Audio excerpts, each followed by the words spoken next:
रामधन यादव और मिस्टर राजेंद्र सिंह कर धमाकेदार एल्बम तोय तो नसीब वाली जेके अपन सुर से सजाए हैं रामधन यादव। रिकॉर्डिंग कमल स्टूडियो डुम्बर टोली गुमला।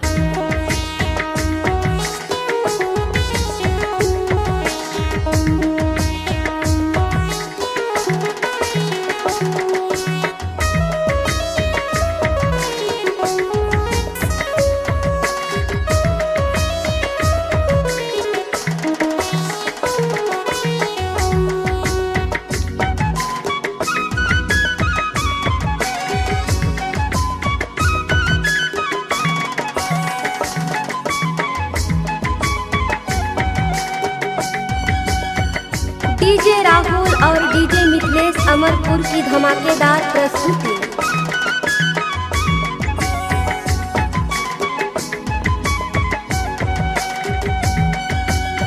चला चला जाब रे भाई करे आबा कोनो उपाय। चला चला जाब रे भाई करे आबा कोनो उपाय। रन जब छेड़ा तो पाकिस्तान भाई, रन जब छेड़ा तो पाकिस्तान भाई। काहे के सहता हिंदुस्तान। रन जब छेड़ा तो पाकिस्तान भाई, रन जब छेड़ा तो पाकिस्तान भाई।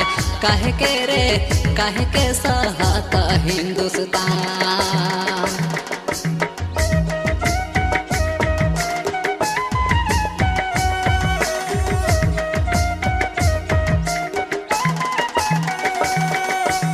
आप सुन रहे हैं डीजे संतोष अमरपुर की प्रस्तुति।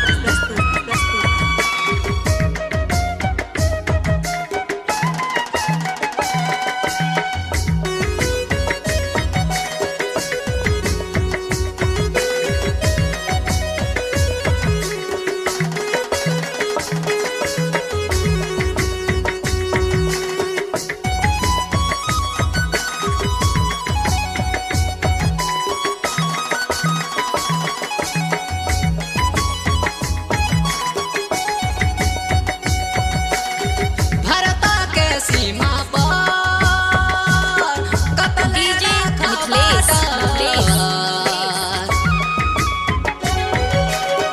भारता के सीमा पर कतल रखा हिंदुस्तान के जतना जवान भाई, हिंदुस्तान के जतना जवान भाई।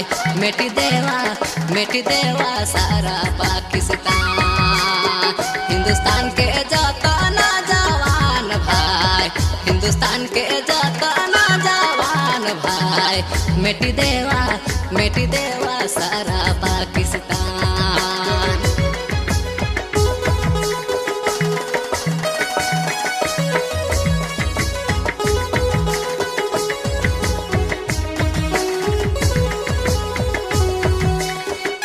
9516256939।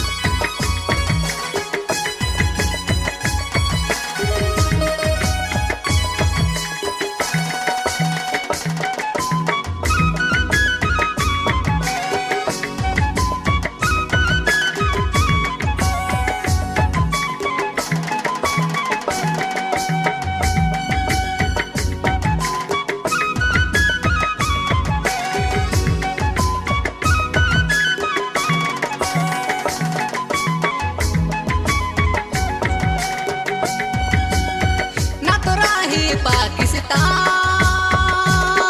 ना छेड़े कभी रान। ना तो राही पाकिस्तान, ना छेड़े कभी रान। दुश्मन ठहरा लाए पाकिस्तान भाई, दुश्मन ठहरा लाए पाकिस्तान भाई।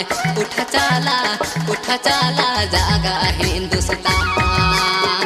दुश्मन ठहरा लाए पाकिस्तान भाई, दुश्मन ठहरा लाए पाकिस्तान भाई। उठा चला जागा हिंदुस्तान।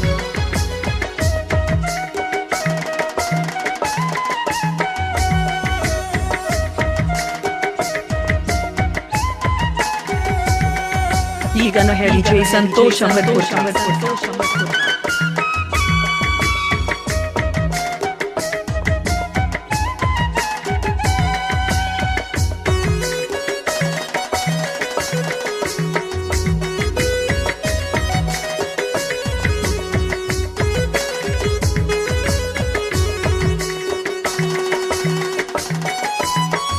डीजे मिथिलेश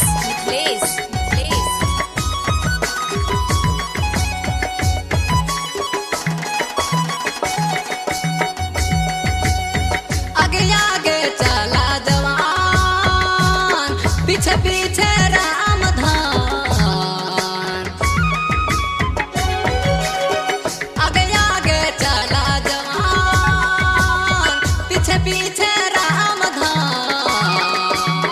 दाएं बाएं सारा हिंदुस्तान भाई, दाएं बाएं सारा हिंदुस्तान भाई। अजुना रे अजुना बाचावे पाकिस्तान। दाएं बाएं सारा हिंदुस्तान भाई, दाएं बाएं सारा हिंदुस्तान भाई।